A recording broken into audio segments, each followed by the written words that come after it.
une grande première pour ce club, enfin, qui a connu déjà à maintes reprises quand même la Coupe d'Europe, mais Barcelone en quart de finale pour l'instant.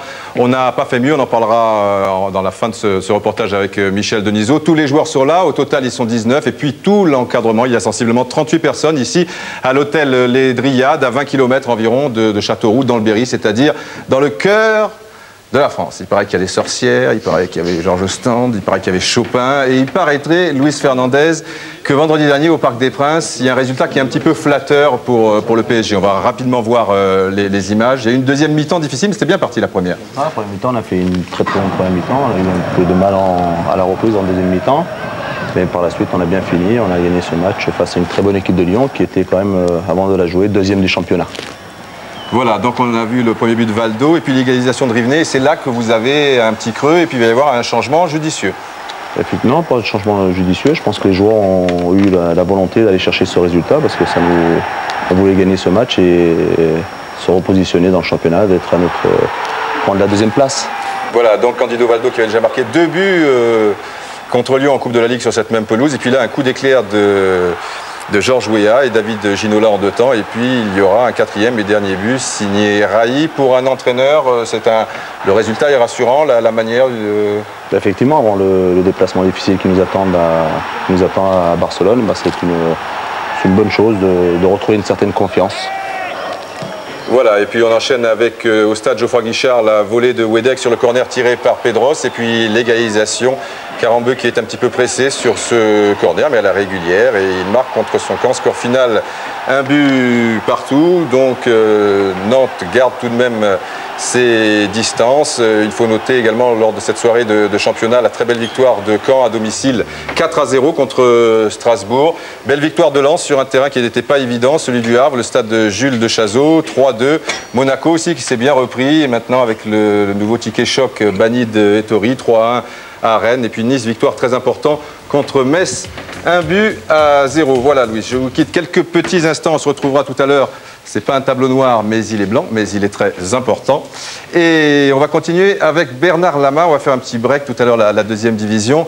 Bernard, alors gardien de but de nos jours, c'est pas évident, hein, vous êtes le joueur le plus exposé de l'équipe. Oui, mais c'est un poste qui n'a jamais été évident, c'est pour cela qu'il est excitant.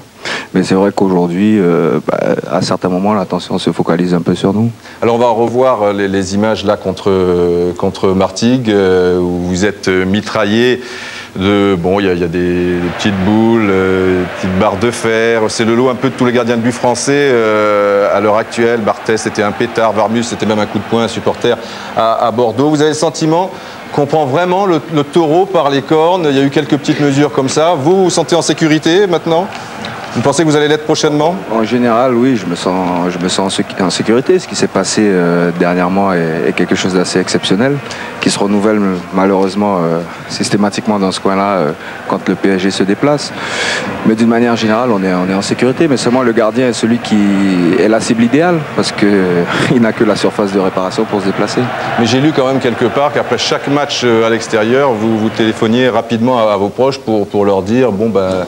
Tout va bien, c'est quand même pas l'idéal, quoi. Oui, mais bon, non, ce match était assez particulier, et donc les images pouvaient inquiéter ma famille, donc je les ai rassurés. Mais bon, je vous dis, ça arrive dans des endroits, dans des stades très très chauds, assez particuliers en France. Vous avez une solution à apporter peut-être pour enrayer le phénomène de la violence? La violence, elle est générale, hein, elle n'est pas seulement liée au sport. En plus, le football, c'est un sport de contact, donc il y a une forme de violence. Mais si la société va mal, faut pas nous demander des miracles non plus. Très bien. Alors, tout à l'heure, l'entraîneur, le gardien de but, les défenseurs, et puis on va progresser comme ça avec les milieux de terrain, les attaquants, et on terminera du côté de Barcelone avec Busquets, qui ne sera pas là, je vous rassure, ce serait trop beau. Mais on va continuer un petit peu avec la violence. Antoine Comboiré, que je vous présente Antoine Comboiré, Patrick Colter, Alain Roche, le capitaine... Cobos, Dieng, Glaser, vous les connaissez tous. Il n'y aura sans doute que 4 places et vous êtes 6. Encore petite parenthèse sur la violence. Antoine, vous êtes peut-être l'ancien de tout ce groupe. Ça fait 12 ans que vous êtes au plus haut niveau. Cette violence qui monte sur les 2-3 dernières années, vous le ressentez vraiment au niveau de l'environnement, hein, je ne parle pas de la pelouse. C'est vrai que ça devient de plus en plus inquiétant. Je crois que M. Diofet... qu'il y a énormément de pression, beaucoup d'enjeux, mais c'est vrai qu'il ne faut pas oublier que la violence, il ne faut pas avoir peur de le dire, pour un club comme nous, le PSG, elle se passe souvent dans le sud. Donc c'est peut-être dû aussi à la rivalité qui est entre le club PSG et la plupart des clubs du sud, tout simplement. Oui, d'un autre côté, les clubs du Sud, quand ils montent à Paris, c'est pas évident aussi pour eux. On va revenir peut-être juste un petit chouïa sur Barcelone. Vous êtes le leader de la défense en quelque sorte à La Roche. Enfin, c'est vous qui guidez vos deux joueurs en compagnie de Bernard. Je crois, on en parlera tout à l'heure avec Louis, qu'il va falloir jouer assez loin de vos 18 mètres. Oui, ça c'est, je crois, une grosse erreur de se faire acculer sur notre but, ça c'est sûr. Mais jouer très haut non plus, c'est s'exposer aussi à des contres, à la rapidité de ses attaquants. Donc il va falloir être bien en place, bien organisé et surtout bien se situer sur le terrain. Alors pour le fameux Stoïkov, ça sera ou José Cobos, ou Oumar Dieng, ou Francis Lasserre. Il joue aussi de temps en temps à droite, Patrick Colter. Vous avez déjà une petite idée? Je sais que vous avez visionné beaucoup de cassettes. Oui, on a une petite idée, mais bon, on verra ça mercredi. Je crois que, moi, c'est sûr, c'est un grand joueur, mais bon, celui qui aura la charge de le marquer, essaiera de faire son maximum. Voilà, vous êtes un joueur émotif, on le sait, Stoïkov aussi, vous êtes des joueurs de tempérament. Espérons que tout se passe bien. On va retrouver des joueurs de tempérament avec une publicité du sponsor d'Eric Cantona et de Basile Boli, des images que vous allez voir très prochainement ces 15 prochains jours, et puis déjà hier ou avant-hier, et puis on en rediscutera ensuite. Tout d'abord, Basile, Eric. Je suis quoi pour vous? Un noir? Un français? Ou un footballeur? Pourquoi je devrais me laisser insulter? Juste parce que je suis sur un terrain. T'as des gens qui disent que c'est normal de se faire insulter, que ça fait partie du jeu. Mais voyons, je sais très bien que la violence n'est pas acceptable dans le sport. Et la haine alors? Il faudrait l'accepter. Grande question. En tout cas, tout ce que je veux, c'est jouer au football.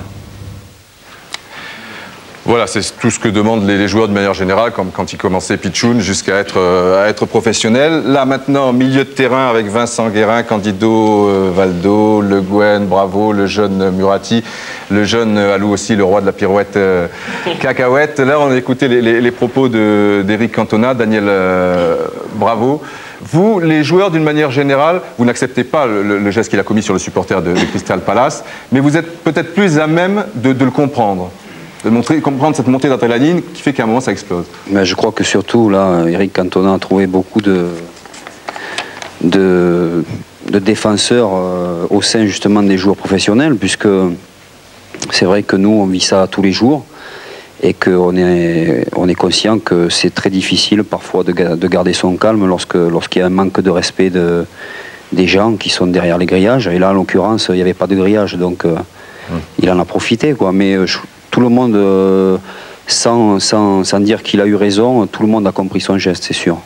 Paul, vous le ressentez aussi, cette haine du public et toujours ces mots assez violents qui sont un peu entrés dans les mœurs. Maintenant, on les accepte, on dit bon, c'est normal, on se fait insulter. Oui, mais j'ai envie de dire qu'il y a quand même beaucoup de choses qui se passent bien.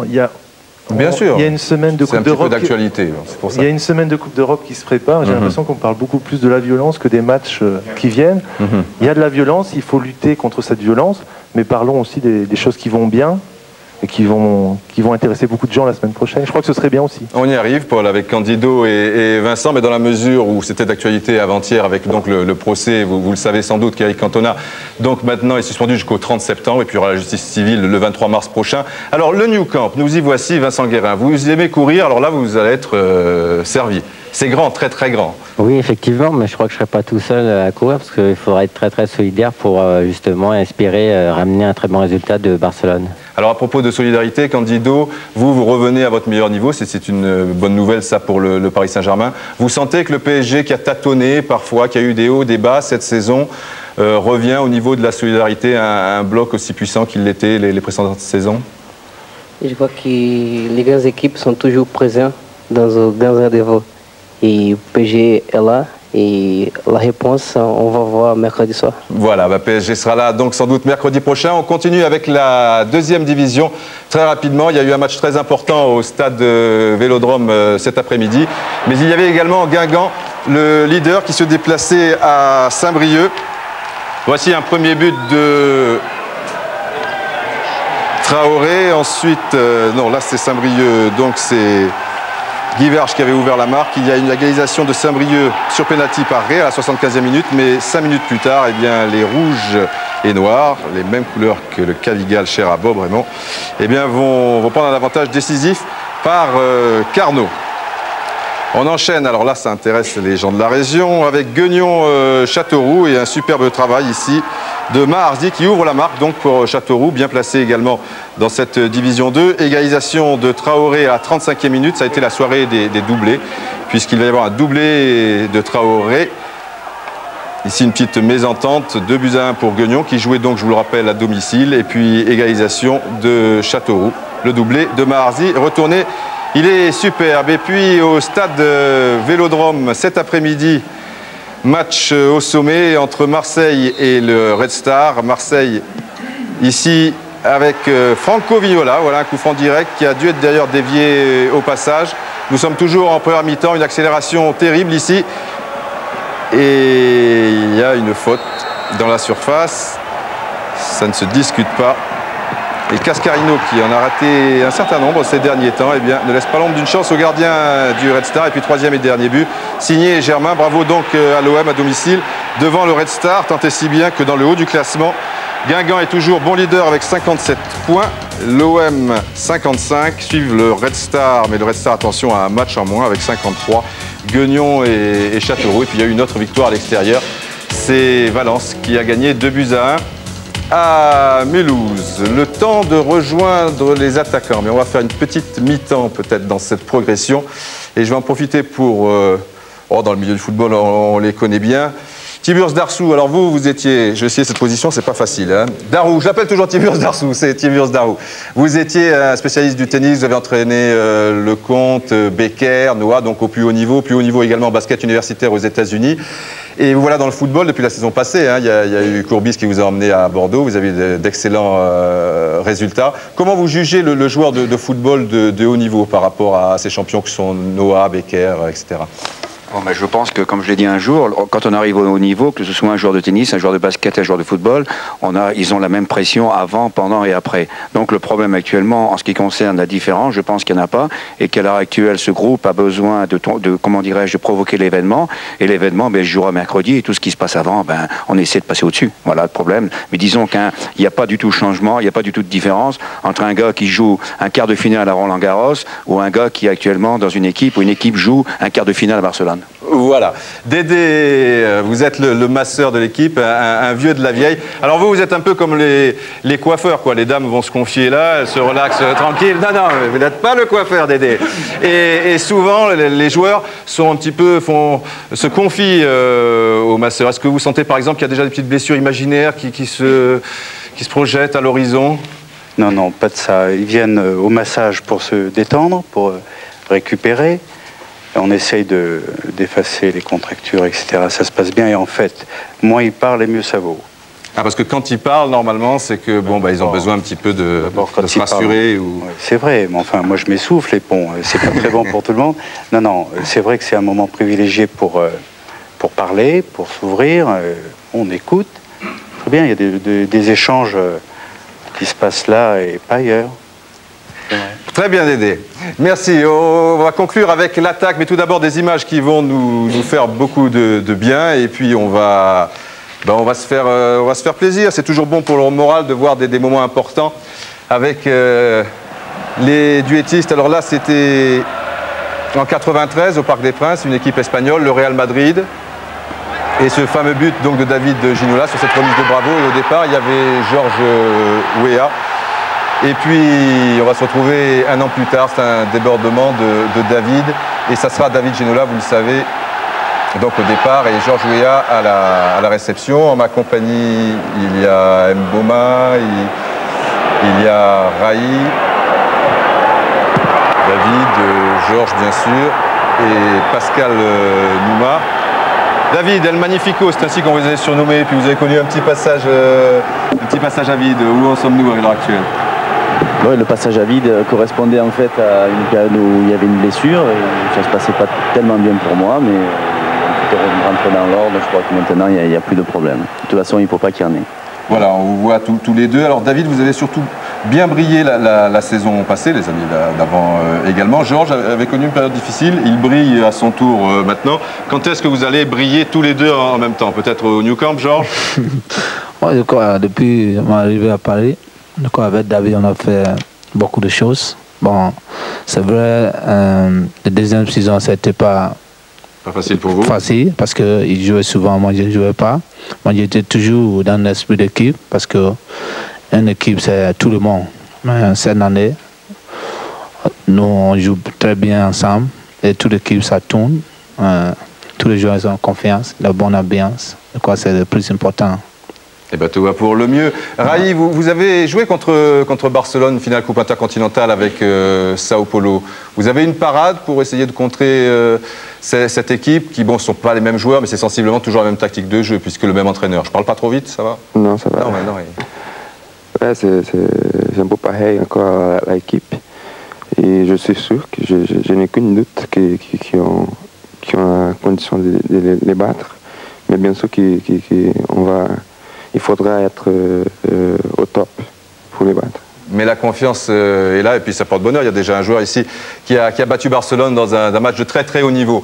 On va aller vers ce tableau blanc dont je vous parlais en début de reportage. Mais tout d'abord, on va découvrir rapidement tous les panneaux étrangers pour voir les adversaires des clubs français. N'oublions pas qu'il y a Nantes qui jouera contre Leverkusen. Et puis Arsenal, ça sera contre Auxerre. Arsenal qui a gagné 3-0 contre Crystal Palace dans le derby. Belgique, vous le voyez, FC Bruges s'est reporté. On enchaîne encore que des panneaux. L'Allemagne, eh bien, bonne nouvelle, enfin si on peut dire, puisque Leverkusen a été battu sur son terrain par Brême. Portugal, pas trop de surprise. Le Sporting jouera ce soir. On enchaîne encore avec l'Espagne. Donc le FC Barcelone, mais vous le savez messieurs, depuis hier soir, a battu Saint-Jacques-de-Compostelle 2-1. On parlait d'une crise à Barcelone, mais enfin sur les derniers résultats, ça ne semble pas être très évident. La Juve, le leader, se déplacera ce soir. Parme, le Dauphin, a battu la Lazio et Torino a gagné 2-0 et Jocelyn Gloma, qui est l'arrière le plus offensif du championnat d'Italie, a marqué à la 90e minute. Voilà, un petit cadeau du Paris Saint-Germain. C'est rare en France, c'est assez courant en Italie ou en Espagne qu'on parle tactique. En France, on aime toujours plutôt se réfugier derrière. Bon, on n'aime pas trop être devant un tableau.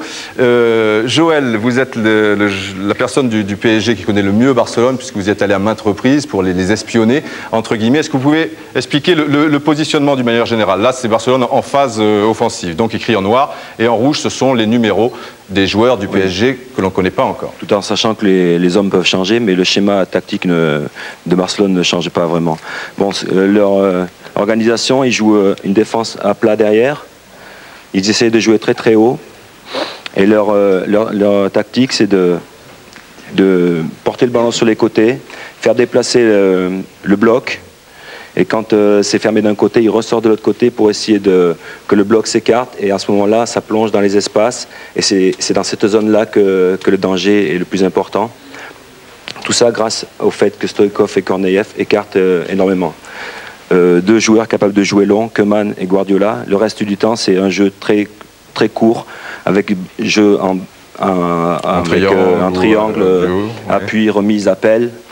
Donc c'est une équipe qui est très forte quand elle a le ballon et un peu moins forte quand elle ne l'a pas. Louis, alors là, vous avez pris la documentation et cet après-midi, car il faut savoir que le New Camp est un stade très très large, maximum, 75 mètres, et vous êtes entraîné en fonction.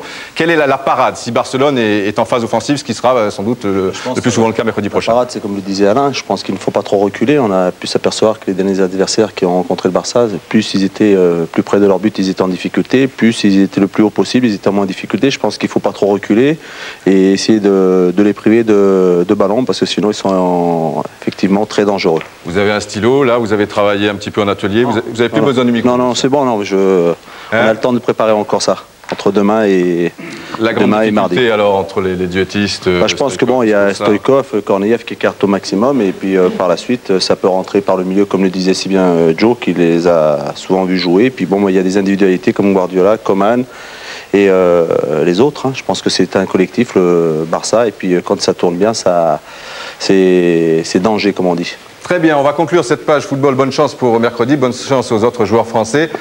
Le régional de l'étape, il y avait Georges... On est nombreux là. Ah oui. Ouais, André Lansade, Dario, le docteur. Et il y avait Georges Sand, il y avait Gérard Depardieu, et il y a également Michel Denisot, donc c'est le sommet pour le... Georges Weah est président du groupe des Berrichons du PSG. Ah bon, ben alors tout va très bien. Donc c'est le sommet du PSG pour l'instant, en attendant mieux, c'est important.